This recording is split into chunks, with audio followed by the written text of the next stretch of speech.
Arestado ang 6 na individual habang tinatayang 204,000 na laga ng hinihinalang shabu ang nasamsam sa isang matagumpay na anti-illegal drug operation na isinagawa ng mga operatiba ng Orion Municipal Police Station sa Teachers Village, Barangay Santo Domingo, Orion, Bataan. Pinangunahan ng Drug Enforcement Unit ng Orion MPS sa ilalim ng pamuno ni Police Colonel Marites A. Salvadora, Provincial Director ng Bataan PPO, ang ikinasang buy-bust operation na nagresulta sa pagkakaaresto ng unang sospek matapos bentahan ang isang operatiba na nagsilbing posture buyer ng isang sachet ng hinihinalang shabu kapalit ng isang pirasong 500 pesos marked money. Samantala, ang 5 pang sospek ay naaktuhan umanong gumagamit ng iligal na droga sa isang pot session. Nasamsam sa operasyon ang 7 piraso ng heat-sealed transparent plastic sachet na naglalaman ng hinihinalang shabu,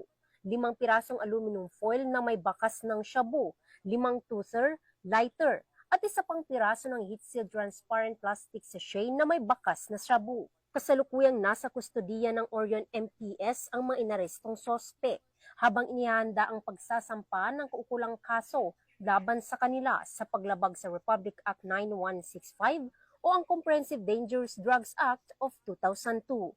Ang matagumpay na operasyon ay patunay ng mas pinaigting ng kampanya kontra iligal na droga, alinsunod sa direktiba ni Chief PNP Police General Nicolas D. Torre III at sa pamuno ni Police Brigadier General Ponce Rogelio I. Peñones Jr., Regional Director ng Police Regional Office 3.